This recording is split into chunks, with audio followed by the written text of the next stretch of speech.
Here we go, guys. Less than 7 weeks out from the Arnold Sports Festival Australia, and athlete competition contracts are in. So just about to sign my athlete competition contract for the Men's Physique Pro Show. This is actually my first ever pro athlete competition contract that I'm gonna sign. So I'm pretty excited about it. Let's go.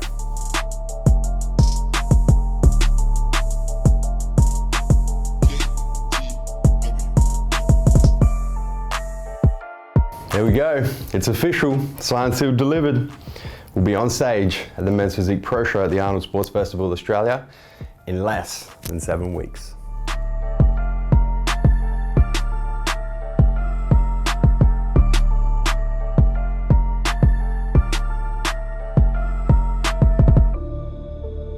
So a little stat update for you guys. So obviously my weight down last week from 106.6 kilos down to 105.9 kilos this week. So a drop of 700 grams there.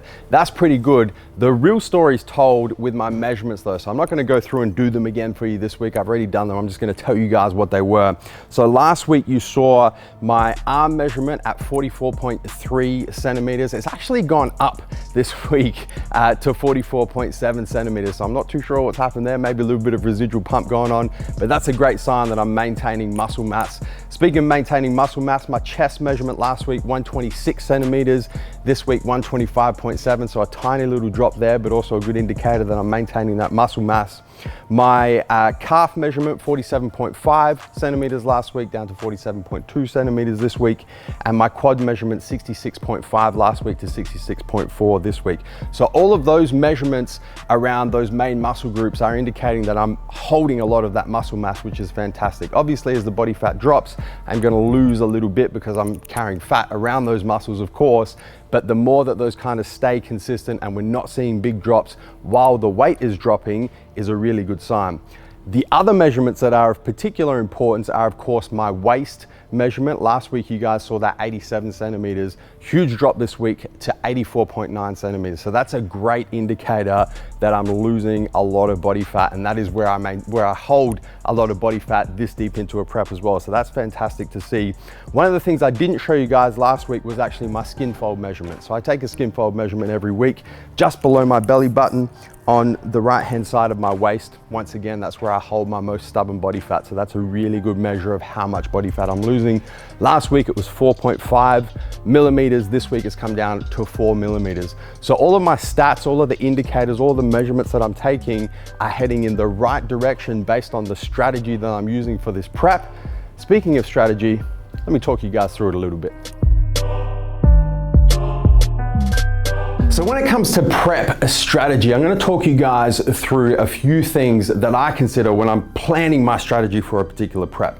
So let's start on the left-hand side of the whiteboard over here. And what I've done here for you guys is I've graphed body fat on the y-axis, which is effectively your stage condition, against time on the x-axis. So effectively how long you're prepping for. So if you start your prep down here, for example, your body fat is as high as it's going to be during the prep.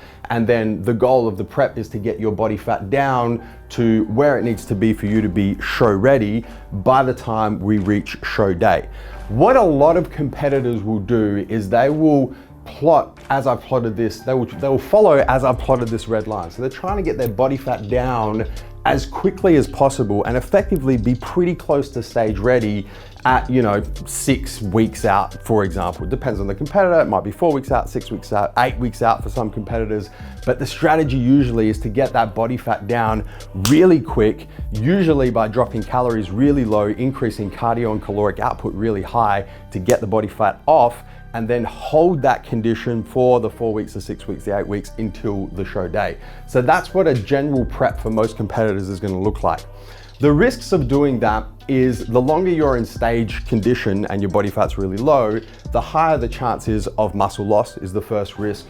The higher the chances is that you're gonna have some issues with your hormone production, your androgenic hormone production, your ghrelin production, the way that your body responds to insulin sensitivity, all sorts of hormone issues the longer you're stage ready or the longer your body fat is super, super low for. Your brain function obviously goes down. That's a big one for me as well. When I'm like stage ready, I'm not functioning at the level that I need to function at when it comes to mental capacity and brain function. And that's just the nature of being super low body fat. Your brain just doesn't function at the level that it can when you're not super low body fat. And then finally, the longer you're in stage condition, the higher stress it is on your body. Our bodies do not want to be 4%, 5%, 6% body fat, whatever your body fat percentage is when you're on stage. It's not ideal for your body when it comes to physical stress. So you increase the physical stress for a prolonged period of time. Obviously, the rewards of prepping like this is that the psychological stress goes down because you know you're in shape well before the show. So for some people, they prefer that and they're willing to risk all of this to not have the psychological stress and know that they're in shape coming into the show. And then of course, you look good for Instagram. What I generally try and do, this type of prep strategy doesn't work well for me. Firstly, I don't like the fact that I'm putting myself in a position where I can lose a lot of muscle. Secondly, the biggest one for me is this brain function. With all of the responsibilities that I've got with the businesses that I run, I have to keep my brain functioning at the highest possible capacity for as long as I possibly can. I can't have 4 weeks, 6 weeks, 8 weeks where I'm not functioning at that level. I've just got too much to lose. So what I generally try and do is I try and take a much more linear approach. So my prep, excuse the squiggly lines, is gonna look something like that.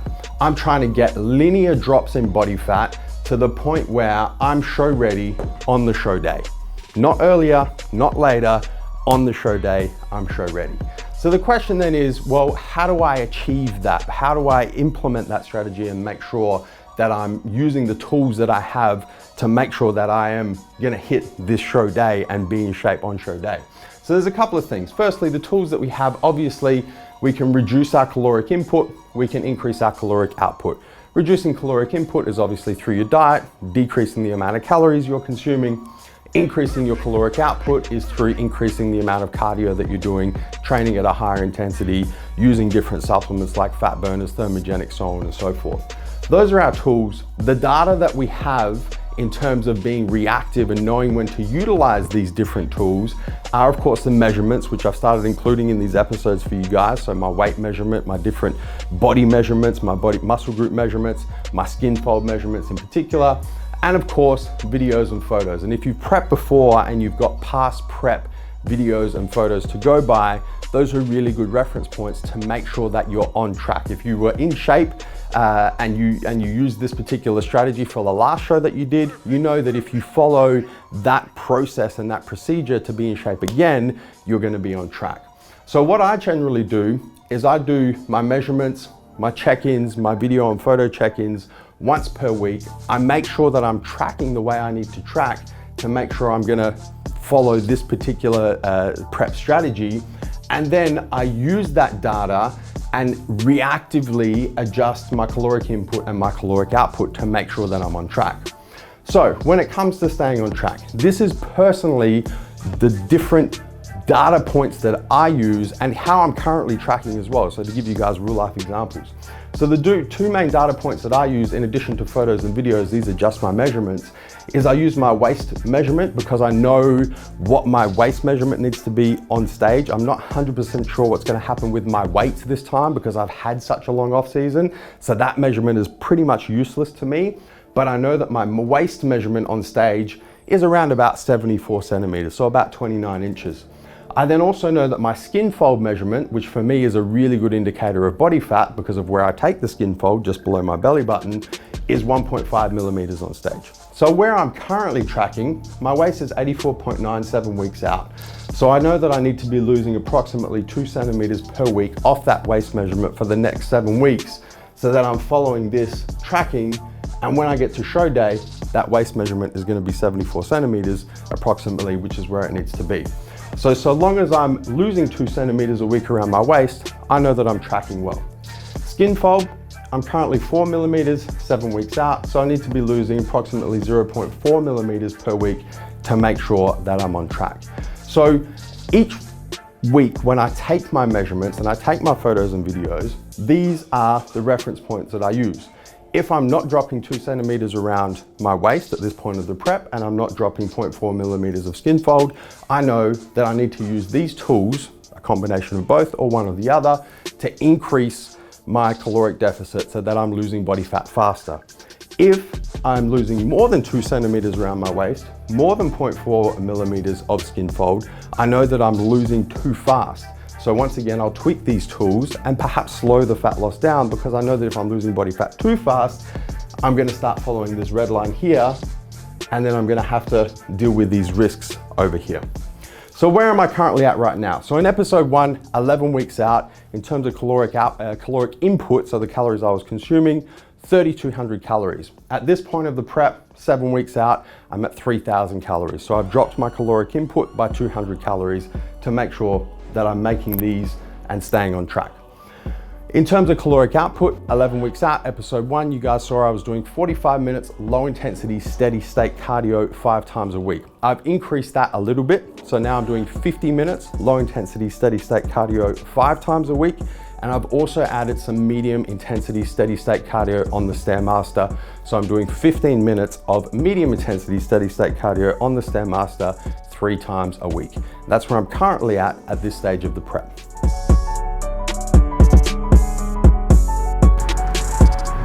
KFC, pizza on Broadway, Indian, gelati. So obviously we're talking about cheat meals. Now guys, the 2 most common questions I get when it comes to cheat meals, the first one is, what is the difference between cheat meals and refeeds? The second question is, when should you incorporate either cheat meals or refeeds into your diet when you are in contest prep? So the first question, what's the difference between a cheat meal and a refeed? A cheat meal on one hand is a completely free meal. It's not measured, you're not taking into account what you're consuming, you're kind of consuming as much of whatever it is that you're consuming as you want, within reason of course, and it's really more than just a physical break from the constraints of a diet that's pushing you into caloric deficit. It's also a little bit of a psychological break, so you're really not worried about what you're consuming, and you kind of just take that particular meal as really, you know, I prefer to call them free meals, to be honest, rather than cheat meals. On the other hand, refeeds are very specific, planned, measured increases in caloric intake, usually primarily from carbohydrates, sometimes from a combination of carbohydrates and fats, that are put into your diet to stimulate a metabolic response that's going to help you continue to burn fat. So planned, measured refeeds compared to unplanned, free, psychological break are your cheat meals. The second question then is, when do you want to incorporate, or when should you, or when are you allowed to incorporate either a cheat meal or a free meal into your diet when you're preparing for a contest? It's very, very difficult for me to answer this question generally, guys, because it's very specific to the particular person, the particular athlete, and their particular prep and how they're progressing along that prep. That being said, I will try and answer generally and then just disclaim it. So generally speaking, if you are following your prep plan and you're making good progress and you're creating your caloric deficit through either a combination of reducing your caloric intake, increasing your caloric output, and you're still finding that you tend to come across plateaus or come across sticking points, and whatever you're doing really is not allowing you to push through those plateaus or push through those sticking points, that's really when either a free meal, aka a cheat meal, I'm going to call them free meals from now on, either a free meal or a refeed may give you that metabolic stimulation that's going to allow you to push through that plateau, that's going to allow you to push through that sticking point and continue to progress along your prep. Now let me disclaim that real quick. That is not a license to look at yourself in the mirror, think that you are looking depleted or think that you're not looking full anymore, and disregard all of the data that you've got, all of your measurements, all of your skin folds, all of the different data points that you've got, and convince yourself that you need to have a free meal, a cheat meal, or a refeed to fill yourself back up. That is a big mistake, and that is a mistake that a lot of athletes make. You have to have the state of mind, the mental stability to look at the data objectively and be able to make that call as to whether or not you're plateauing and whether or not a refeed or a free meal is going to assist your prep, or whether it's just going to make you feel better about yourself in the short term and it's actually going to hinder your prep. And here's why, guys. Let's look at the numbers specifically. Let's say that you're creating a caloric deficit of 500 calories a day for 7 days, for a week. 7 times 500 is 3,500 calories over a week. If you're having a free meal, a refeed, or a cheat meal once a week, and you are offsetting that 3,500 calories because you're increasing your caloric intake for that particular day by that much. Let's say you have a crazy cheat meal and you have 10,000 calories, for example, you're completely undoing all of the work that you've put in over that week to create that caloric deficit of 500 calories per day for those 7 days. So you can very quickly undo all of the hard work that you're doing over a week in one specific particular meal. It only takes one meal and it can really start to hinder your prep. The question I know you're all asking, what have I done thus far in this prep? Have I done refeeds? Have I done free meals? What's my personal preference? Guys, my personal preference, and those of you who have watched my past contest prep series would know this, my personal preference is to have free meals. I like the psychological break from dieting, and to be completely honest with you guys, it's not really about the food for me. I enjoy the social aspect. I like going out with friends, family, enjoying a meal and having that one meal where I feel like I'm not on prep, and just being able to enjoy their company, enjoy the experience of having the meal. That's important to me. So I tend to choose free meals over refeeds. That being said, I don't go completely crazy with my free meals. What have I done so far in this prep? Guys, I've had one single free meal thus far in this prep. I'm not sure if I'll have another one, to be completely honest with you. I'm gonna see how I progress over the next 7 weeks. If it's required, I'll throw one in there. If it's not required, I'm sticking to my diet for the rest of this prep. That's a wrap for this episode of Pro Prep. As always, if you have any questions about anything that I've covered in this episode, or any questions about the prep thus far, feel free to post them down below in the comments section on YouTube against this video, and I will personally get back to each and every question that you guys have. As always, don't forget to hit the subscribe button, subscribe to the MassiveJoes YouTube channel, and turn your post notifications on your mobile, your cell phone, and your desktop PC so you don't miss a beat when it comes to the MassiveJoes YouTube channel. Until next episode, I'm coming to you from MassiveJoes.com. Stay massive.